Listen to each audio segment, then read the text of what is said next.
afternoon, ladies and gentlemen. After this very nice piece of music, which was a bit scary and a bit doomy, and the previous presenter, which was actually pretty scary to me, I have to be honest, my story will start off as an easy, lightweight story. Seems like a bit of an optimistic story, but it will end in a scary way too. So I don't know if I'm the last presenter of today. No. I hope he brings a positive story, he or she. Okay, so back. The internet, within the internet, that's the topic of my presentation. And in 18 minutes, it's not possible to really touch on the depth of what's happening. But if I can give kind of a warning to all of you in this room on how to be careful with what's happening in social media, mobile, and so on, I've succeeded for today. Now, first, let me start with just one slide to say that in normal life, when I'm not giving these kind of presentations with these titles, I'm a consultant trying to help companies use social media and mobile media. So that's why I'm so aware of the dangers of it. So, okay, I'm on Twitter, of course. Okay, I come out of a world when I was born 43 years ago where everything was analog. Everything we did on the level of communication and media was analog. And about 30 years ago, I guess, we saw digital sneak into our living rooms. I had a small computer, a Sinclair ZX81, ZX81. That was my very first computer 30 years ago. Today, everything is digital. Everything is digital. I mean, if you communicate, if you consume media, if you entertain yourself, if it's analog, I mean, I'm not saying it's fake, but it was made to be analog. I mean, if you're still listening to vinyl, if you buy vinyl today, it's made to be vinyl. It's made to be analog. The process of creating it was digital at the basis. Everything is digital. And actually, digital allowed people to go to connected, allowed the internet to happen. And the internet allowed social media to happen. We realized that it was not just about us using a computer to connect to web servers where pages were and where servers were that we could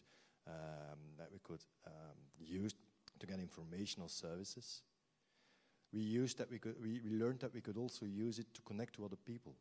And we grouped ourselves in these early social networks 15 years ago, even longer, and in the new modern networks like Facebook and Twitter and the others. Now everything is becoming mobile. And mobile is huge because mobile is actually kind of an amplifier of everything we do in the digital space. And in the next couple of months, it's starting now. Actually, it started a couple of years ago, but it is going faster and faster.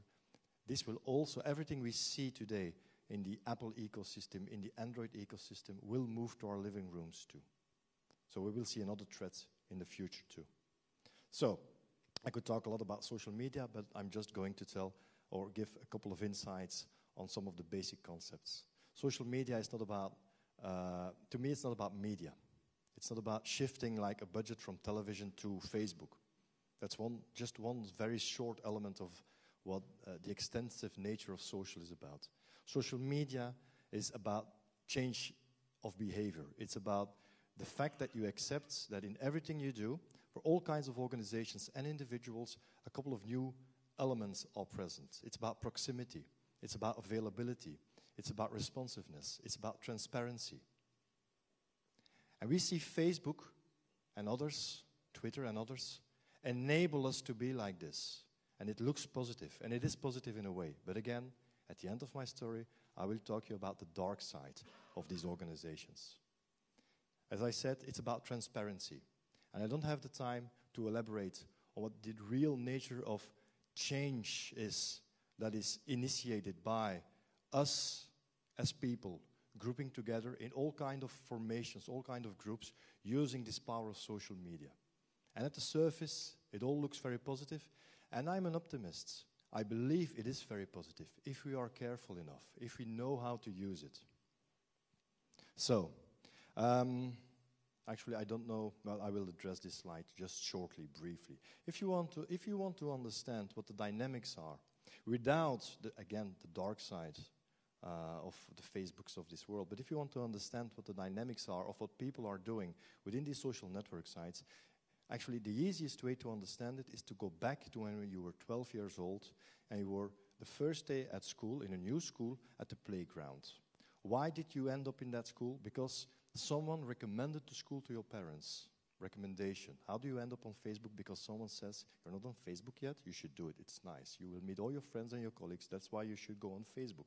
So you go on Facebook because your peers tell you so. The same was true with going to a new school.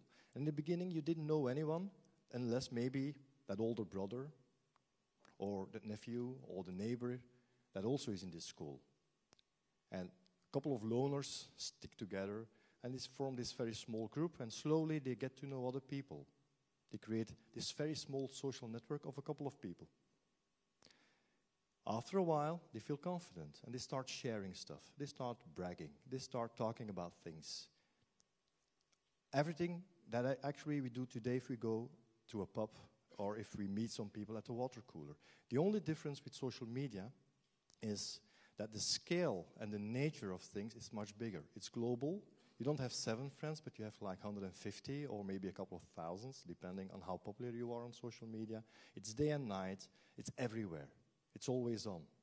But what we do in it is the same as we used to do in the playground in school or in the pub after a game of football or whatever. So, 7 billion people on this planet. 2 billion people on this planet are on the internet. 1.3, that's an estimate, are on any kind of social network site. 800 million are on Facebook alone. Latest estimates predict that Facebook will have 1 billion members by August this year. That's why like 1/7 of the world population will be on one commercial social network site. This is scary. Talking about monetary systems and money, they have their own currency. It's like a nation that goes horizontally through all of the other nations with their own law, with their own currency. Might be interesting, might be positive, might be scary too. 5.9 billion people have mobile phones, and this is not really true. There are 5.9 billion mobile phone subscriptions in the world. The future of everything we do in digital and online and connected and social is mobile, without any doubt. In 2010 alone, more than 1 billion new subscriptions were sold. Last quarter of 2011, 450 million new subscriptions were sold. So this is booming. By 2014, 15, almost everything we will do online will be through a mobile device. Smartphones, but also tablets. And it's not like in the West we will see all of these people using computers and laptops and desktops move to mobile. That will happen too. But it's a little bit like, and I understand there are people from America in the audience, it's a little bit like the Eurovision Song Festival. For the last couple of years, we have difficulties coping with all of these new nations that are actually pushing the old nations out of the competition. Get used to the feeling. Facebook and the other big networks, they will be populated by people from, maybe from China, I don't know, but from India, from Africa, from everywhere, the developing nations. That's our playground. So, that brings me to the topic.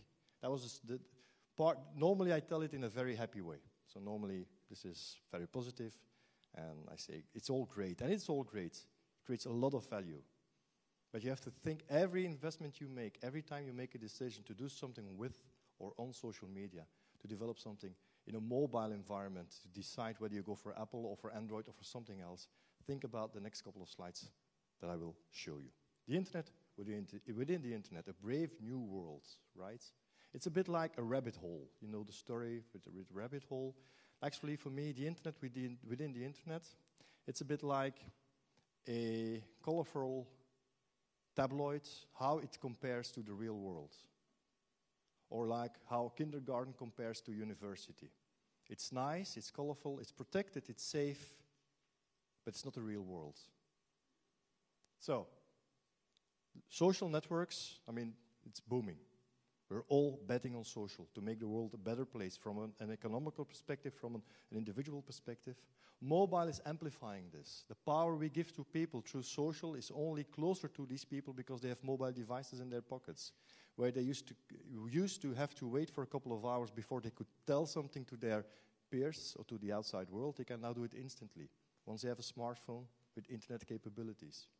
And then we put everything into the cloud. Everything is available everywhere, always. We don't have to sync anything. We don't have to log into any kind of system. Well, of course, we log into systems, but I mean, there's no like physical thing where our life is, where our data is. It's everywhere.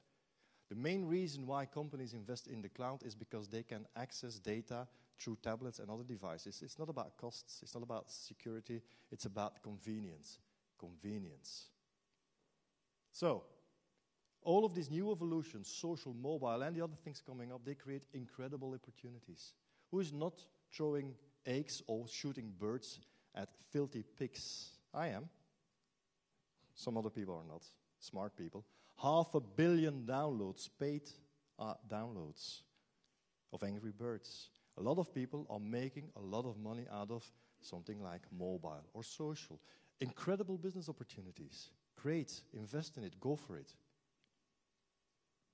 It also gives us kind of a power we didn't have previously.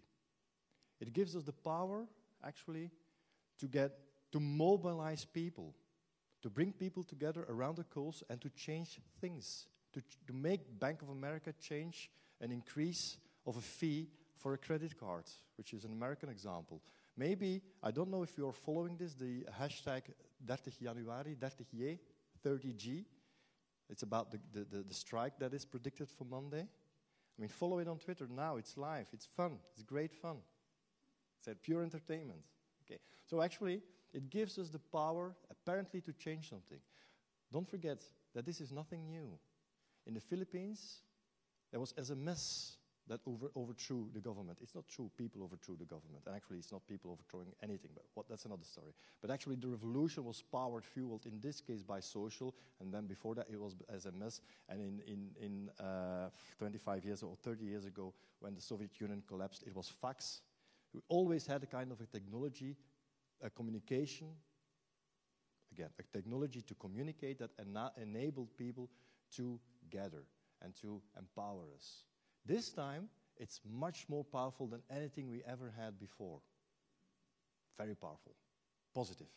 It can shortcut the world. It will allow people to bypass middlemen. It will allow people to bypass the media, to bypass any kind of company, to go directly to the outside world. Artists, musicians, like the one we just saw, can go to his audience directly. You don't need record labels anymore. Of course you do need record labels because they still facilitate a lot of things in this business. But if you like, you can bypass. It's a bypass economy.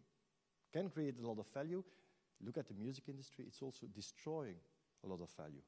But still, again, power to the people, apparently. You can create entirely new business models. So this is the guy from Spotify who's creating a completely new paradigm, a music paradigm, a shift from ownership of music. We never had ownership of music. I mean, you had the right to use music, but I mean, you had it physically somewhere in your house. To usage of music, access to music, experience of music. I mean, technology allows us all of these things and much more. But the internet used to be an open place, a non-branded place, a place that was not owned by one company or a group of companies. Actually, I would say the internet is human rights. It's not true, but it should be a human right. The problem is this the internet of our future, where a world of social networks and mobile ecosystems and the cloud is changing everything we know about the internet? Because these social networks and these mobile ecosystems are all commercial walled gardens. They are owned by just a few people. And actually, the thing is, they are regulated by even less. 1 billion people will be subject to the ideas of a guy, a crazy guy in his 20s in America. I mean, I have a lot of respect for Zuckerberg and what he did, but this is a threat. Because how we normally think about privacy, and I know what I'm talking about, how we think about censorship and economical censorship. I got an app censored because Apple said that it did not have enough business value. Who are they to decide that my app did not have enough business value? But they do it all of the time. Amazon does it too. Google does it too. What about the business case? I mean, they are strangling new media or existing media trying to reinvent themselves with deals that, I mean, you cannot pay. You will never want to pay. Ownership of data. Who's owning your data? once it is stored in someone's cloud? Who's owning it? Do you know? So, this is very real. This is very real. I'm not saying here that you should get out of the cloud, should get out of social networks, or should get out of the app ecosystem. Maybe you should get out of the app ecosystem, but not the mobile ecosystem. But you should be aware of all of these things happening. Who saw the launch of iBooks, iBooks Author by Apple, a couple of days ago? Who was like really thrilled? This is cool. A lot of people were. Actually, and the same person will probably raise his hand, who wants to use it to create great textbooks in the future. A lot of people said, I want to use it. Have you read the license agreement? If you create, this is for the very first time, so the previous speaker said, I never create something on Microsoft technology. Still, if you created something on Microsoft technology, you could use it everywhere. If you wrote a letter or you made a presentation, it was yours. You could use it. If you create something within this Apple ecosystem, a textbook, a book, imagine, ladies and gentlemen, you cannot sell it outside of the Apple ecosystem. You have to pay to Apple. You can only sell it through Apple. And Apple can refuse it, your book. So imagine a PowerPoint presentation, and Bill Gates, 15 years ago, he said, I refuse your presentation. It's too leftish, or it's too right-wing. Can you imagine this? This is reality. This is 2012. This is not Orwell. This is today. So, just to end this, Franklin, those who sacrifice liberty for security deserve neither. Thank you.